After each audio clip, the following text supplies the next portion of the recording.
Good evening, नमस्ते, सत श्री अकाल, आदाब। कैसे हैं आप सब? उम्मीद है अच्छे होंगे, खुश होंगे जहाँ भी होंगे। और मेरी स्टोरी तो भैया सुनते ही रहिएगा, ना सुनने का कोई सवाल ही नहीं होता। तो बस चलिए चलते हैं स्टोरी की तरफ और आपको बताते हैं कि लास्ट स्टोरी का प्रीवियस पार्ट क्या था। प्रीवियस पार्ट कुछ ऐसा था कि हाँ, हमारी जो अव्यांशी होती है वो घर आ जाती हैं और रहना चली जाती है अपने घर पे। और वो सारा सिचुएशन बताती है अपने माँ को। उनकी माँ कुछ रिप्लाई नहीं करती। और अब चलिए बढ़ते हैं आगे, देखते हैं क्या होता है। तो स्टोरी में ऐसा सीन होता है कि बता देती हैं और लड्डू जो होती है वो उनको गुस्से में मतलब सुना के कह ले या यूँ कह ले कि चली जाती है और काफ़ी गुस्से में निकल जाती है। और हमारी जो स्नेहा होती हैं बस लड्डू को जाते हुए देखती रह जाती हैं। और इधर जो इनके घर में जो तहलका मचा हुआ था व्यांशी के घर में, वो कुछ और नहीं होता है, आशीष ने शादी कर ली होती है। वो भी किससे, वो सस्पेंस है। चलिए हम आगे बताते हैं किससे उसने शादी की है। तो उसकी माँ जो होती हैं जया जी होती हैं, आती हैं और कहती हैं कि क्या ये क्या है आशीष, ये क्या किए हो? तो कहते हैं कि माँ मैंने शादी कर ली है, तो ये बहुत अच्छी है। तो कहते हैं कि ये कैसे, मतलब क्यों, और ये कब हुआ? हाँ, तुमने बताया क्यों नहीं है? तो उनकी दादी आती है और कहती हैं कि आशीष तुम्हें ऐसे करने की क्या ज़रूरत आन पड़ी? हाँ, तुम बता सकते थे हमें और हम बाकायदा शादी करवाते। तो कहते हैं कि दादी इतना सोचने समझने का मेरे पास टाइम नहीं था, इसलिए मैंने शादी कर ली। तो उनकी दादी कहती हैं कि ये पागल हो गया लड़का। तो तब तक उनके दादाजी बोलते हैं कि बहन हॉस्पिटल में है, हॉस्पिटल से आज ही डिस्चार्ज होके आई है और ये तुम उसको सरप्राइज़ दे रहे हो। तो उधर जो आयशा होती है चुपचाप सुन रही होती है, इधर हमारी जो अव्यांशी होती है, ये जो शोर जो होता है ना इसके कानों तक पहुंचता है और कहती है कि क्या हुआ, घर में कुछ प्रॉब्लम हुई क्या? तो वो फ़ोन लगाने की कोशिश कर रही होती है, बट उसके हाथ में चोट लगने के कारण वो उठ नहीं पा रही होती है और क्या करे उसको समझ नहीं आ रहा होता है। वो बहुत कोशिश करती है बट नहीं हो पाता है। तब तक गिरने की आवाज़ आती है उसके रूम से। तो सब लोग अचानक से आवाज़ आती है तो भागते हुए जाते हैं और देखते हैं कि अव्यांशी गिर गई है बेड से। तो उनकी माँ और उनके दादाजी और आशीष दौड़ते हुए जाके अव्यांशी को उठाते हैं। जैसे ही उनका हाथ महसूस होता है कि कोई हमें संभाल रहा है अव्यांशी को, क्योंकि वो पेट के बल गिरी हुई होती है। तो जैसे ही वो टर्न होती हैं और उनके दर्द के मारे चीखें निकल रही होती हैं। बट कुछ देर के बाद शांत होने के बाद के उनके दादा दादी और उनकी माँ आयशा सब परेशान हो गए होते हैं। कहते हैं दी इधर दी। और बेटा, मतलब पहली बार जो हमारी जो जया जी होती हैं थोड़ा सा सॉफ्ट वॉइस में अव्यांशी से बात करती हैं। नहीं बेटा तुम ठीक तो कहती हैं कि हाँ माँ मैं ठीक हूँ। फिर अचानक से वो अपना हाथ खींच लेती हैं और उनकी दादी उनके सर को सहलाने लगती है। और फिर जब धीरे धीरे उनकी आंखें पूरी तरह साफ़ होती हैं, ठीक से उस कंडीशन में आती है कि सबको अच्छे से देख पाएँ, तो वो देखती हैं कि आशीष शादी करके मतलब वरमाला वगैरह पहन के डायरेक्ट घर। और तो कहती हैं कि भैया ये आप ये माला वगैरह पहन के क्यों खड़े हो? तो वो कुछ नहीं बोलते हैं और इधर ना उसके दादाजी बोलते हैं, ना दादी बोलती है, ना ही उसकी माँ बोलती है। आयशा बोलती है कि भैया ने शादी कर ली। तो कहते हैं क्या, ये तो अच्छी बात है ना। और भैया बट ऐसे शादी करने का क्या मतलब, बता दे तो हम लोग धूमधाम से करते हैं ना। तो कहती हैं कि उनके दादा दादी जो कुछ नहीं बोल रहे थे, ना ही उनकी माँ बोल रही होती है। तो जब वो पीछे से जब उनकी निकलती हैं आशीष के पीछे से कंगना, उनको देख के हमारी जो अवंशी होती हैं उनके फेस का रंगत ही उड़ चुका होता है। ऐसे देख के उनको कहती हैं कि भैया ये आपने क्या किया। तो कहते हैं कि मुझे कुछ समझ नहीं आया और अवंशी और मैंने शादी कर ली। तो कहती हैं कि आप ये अकेले ये डिसीज़न कैसे ले सकते हैं भैया, आपको पता है ना कि आपसे सब लोग कितना प्यार करते हैं। हाँ, आपको पता है कि नहीं पता है, माँ दादा दादी मैं, हाँ, और आपको यही लड़की मिली थी शादी करने के लिए। भैया आपने ये ठीक नहीं किया। ब्रांची बहुत ज़्यादा गुस्सा होती है, कहती है कि आपको पूरी दुनिया में ये यही लड़की मिली थी। तो कहते हैं कि आशीष बोलते हैं कि अवंशी वो बदल चुकी है और वो तुम्हारी फ्रेंड भी तो है, तुम ऐसे कैसे उसके साथ है, तुम उसके साथ इस मतलब ये क्यों बोल रही हो, तुम्हें नहीं लगता, तुमको अपने भाई के चॉइस पे भरोसा नहीं है। तो कहती हैं कि भाई मुझे भरोसा है भैया, आप समझ रहे हो, मैं आप पे भरोसा करती हूँ मगर इस लड़की पे नहीं। आपको पता नहीं है मेरे साथ क्या क्या की है। तो कहते हैं कि क्या क्या की है, बताओ, मुझे जानना है क्या की है। हाँ, तो फिर वो बताते बताते चुप हो जाती है और कहती हैं कि देखिए भैया प्लीज़ इस लड़की को अभी बोलिए कि ये चले जाए यहाँ से, मैं इस शादी को एक्सेप्ट नहीं करती। तो वो आती है और कंगना और सबसे माफ़ी मांगती है, कहती कि मैंने जो भी पीछे बीते हुए वक्त में किया है उसके लिए मैं माफ़ी चाहती हूँ। मैंने कुछ भी जानबूझ के नहीं किया था, वो मुझसे गलती हो गई थी, मगर ये मेरा फ्यूचर है, मेरा प्रेजेंट है, मैं उसे ख़राब नहीं करना चाहती। प्लीज़ आप लोग एक बार मेरी बात सुन लीजिए, मुझे एक मौका दे दीजिए। आशीष बोलता है कि कोई ज़रूरत नहीं है कंगना तुमको इनके सामने ऐसे गिड़गिड़ाने की या कुछ कहने की, ये एक्सेप्ट नहीं करते तो मुझे भी ये रिश्ते नहीं चाहिए। हाँ, अब वंशी तुम तो बिज़ी रहती हो ना, तुम्हारे पास काम है, सारी चीज़ें संभालती हो, तुमको सब पापा ने दे के चले गया, मुझे क्या दिया है, मुझे कुछ नहीं दिया। हाँ, मैं दारू पीता रहा, घूमता रहा, इधर उधर जाता रहा, तुमने कभी मेरी फ़िक्र की, और आज तुमको मेरी फ़िक्र हो उठी है। हाँ, और रही बात दादा दादी माँ, किसी ने भी हमेशा तुम्हें सपोर्ट किया, मुझे नहीं। और तुम क्या कह रही हो कि ये अच्छी नहीं है, क्या इसमें क्या बुराई है। हाँ, अगर ये अपने बीते हुए कल को भूल के मेरे साथ अपनी ज़िंदगी बिताना चाहते हैं, इसमें बुराई क्या है। मुझे ये बहुत ज़्यादा पसंद है जब इतना अग्रेसिव अपने भाई को देखती हैं। जो हमारी अवंशी होती हैं वो थोड़ा सा अपसेट हो उठती हैं, और जो हमारी अवंशी होती हैं काफ़ी गुस्से में होती हैं, कहती हैं कि मैं अभी किसी से बात नहीं करना चाहती, सब यहाँ से जा सकते हैं।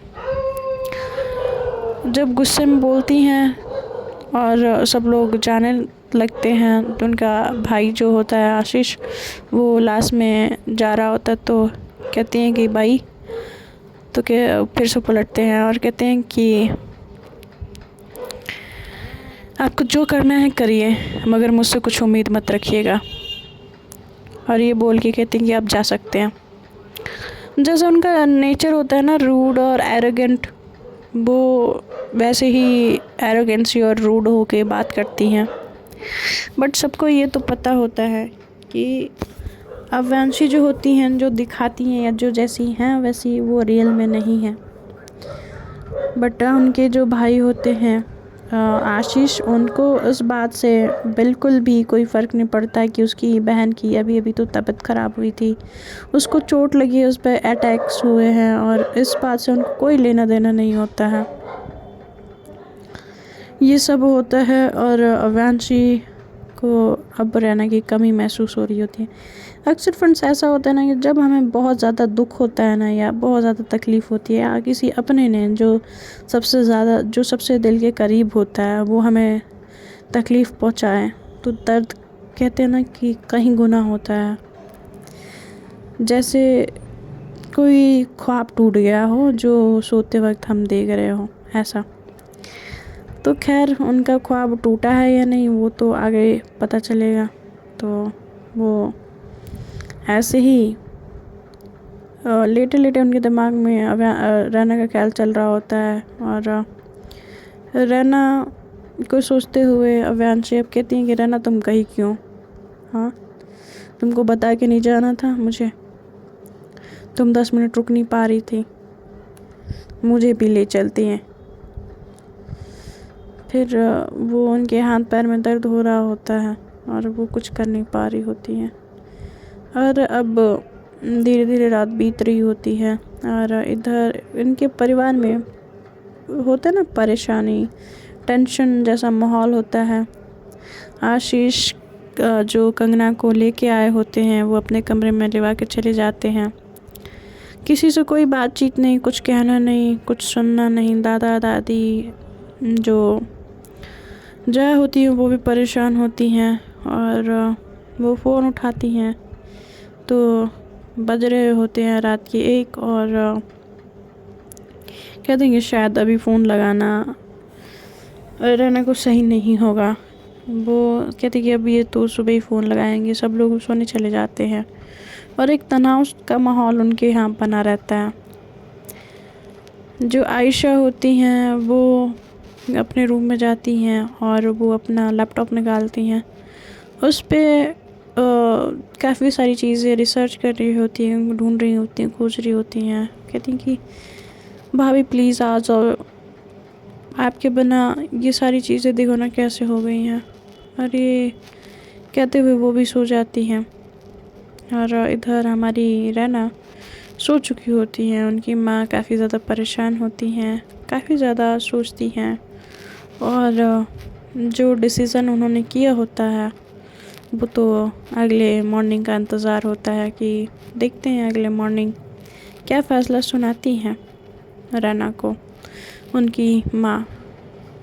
फिर इधर लड्डू जो होती हैं जैसे अपने घर के अंदर जाती हैं, और घर के अंदर जाने के बाद उनकी आंखों में आंसू होते हैं, मगर फिर वो किसी को फ़ोन लगाती हैं और कहती हैं कि प्लान काम कर गया, और करके फ़ोन रख देती हैं। और तब तक उनकी माँ पीछे से आ जाती है, कहती है कि तुम सोई नहीं, क्या कर रही हो इतने रात में नीचे?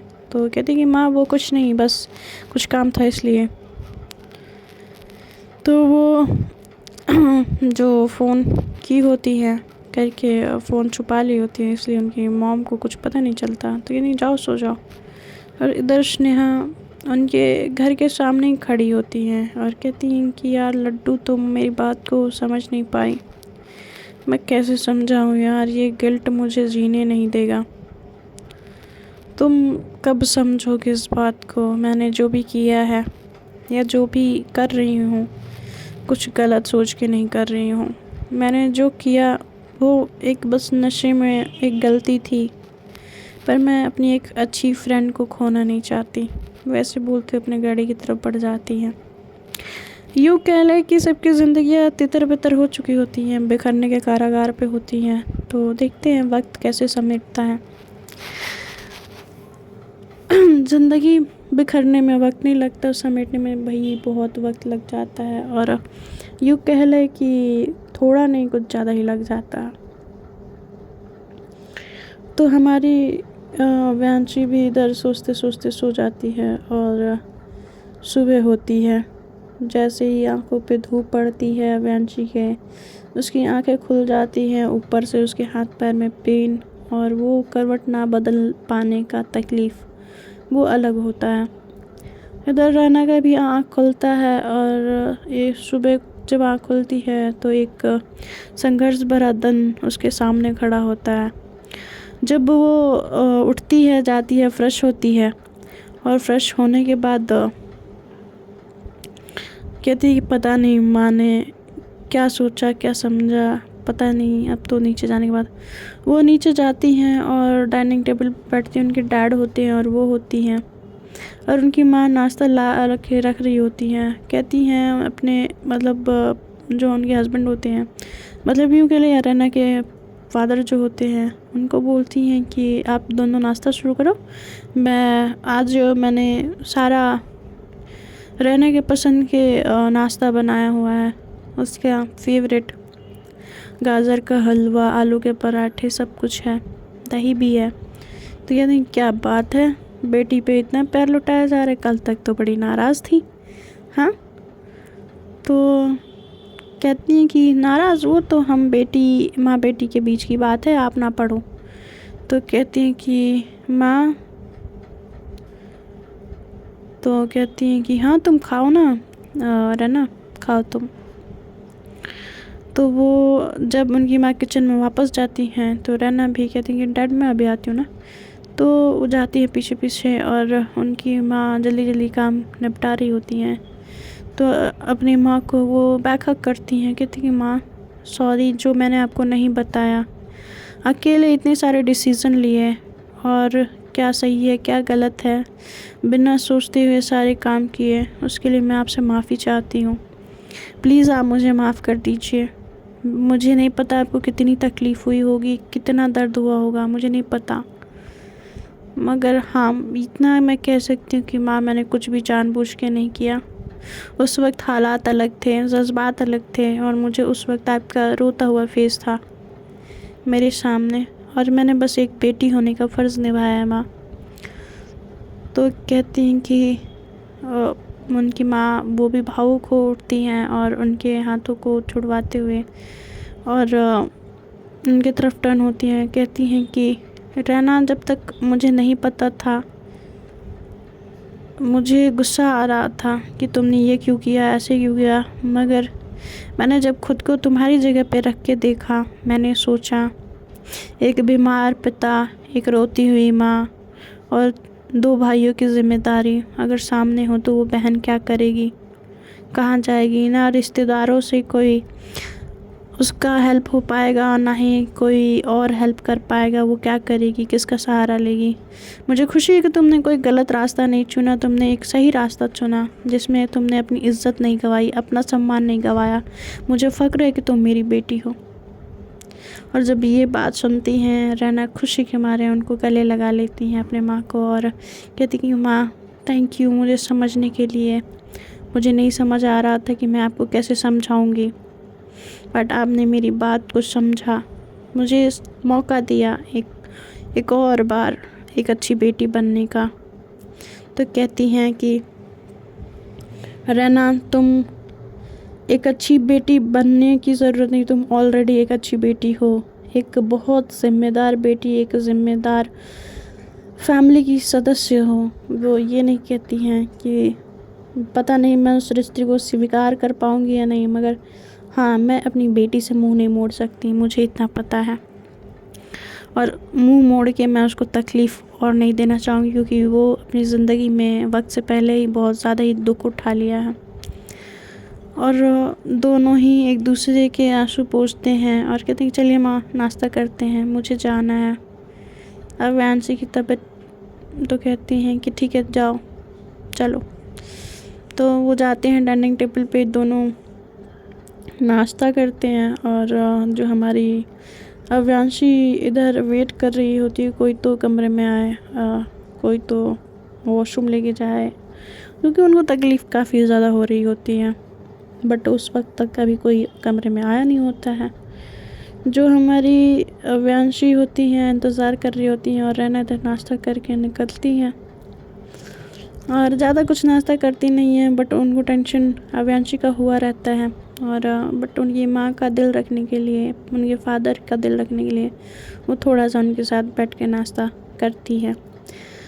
तो वो जब कर और लेती हैं और गाड़ी में बैठती हैं और अब सीधे उनका रास्ता वो तय करते हुए देव मैंशन पहुंचती हैं। और देव मैंशन पहुंचने के बाद जब दरवाज़े पे वो डोरबेल करती हैं तो डोरबेल बजते ही आयशा भागते हुए जाती हैं खोलने के लिए, क्योंकि उनको पता होता है कि कोई और नहीं रैना आई होंगी। तो वो भागते जाती कि भाभी आ गई, भाभी आ गई, भाभी आ गई ऐसे।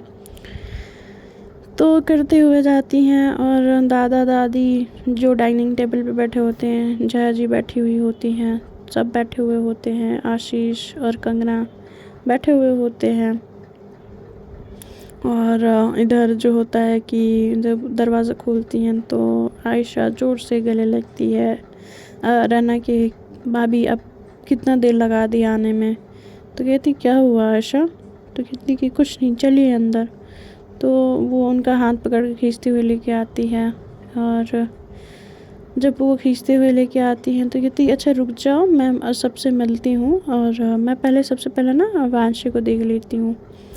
तो वांशी के कमरे की तरफ जाने लगती हैं, तब तक रास्ते में दादी मिलती हैं। वो दादी को कहती हैं कि दादी आप तो डाइनिंग टेबल पे थी ना?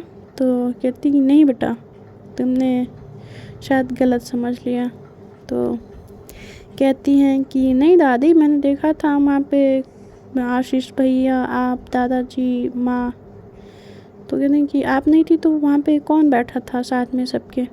तो वो कहती हैं कि वो बेटा, कहती हैं कि क्या हुआ दादी? तो कहती हैं कि आशीष ने शादी कर ली। तो कहती हैं वाह दादी, ये तो खुशी की बात है, आप ऐसे परेशान होकर क्यों बता रही हैं? तो कहती हैं कि बेटा वो, तो कहती कि हाँ दादी क्या हो गया? अच्छा रुक जाइए, मैं वांशी से मिल के आती हूँ। तो कहती हैं कि बेटा सुनो तो सही। कहती हैं ठीक है दादी, मैं आती हूँ, बस 2 मिनट रुक जाने, वो तो पहले ही आग बबूला हुई होंगी, मैं पहले जाके देख लेती हूँ। तो कहती हैं कि सुनो तो मेरी बात। तो कहती हैं दादी बस कुछ मिनट है ना, मैं बस आती हूँ ना, आपको पता है ना अपने पोती के बारे में कैसे भड़कती है, तो मैं उससे मिल के आती हूँ। तो देखते हैं फ्रेंड्स आगे क्या होता है स्टोरी में। स्टोरी के आगे जानने के लिए बने रहिए मेरे साथ। Take care, bye bye, good night.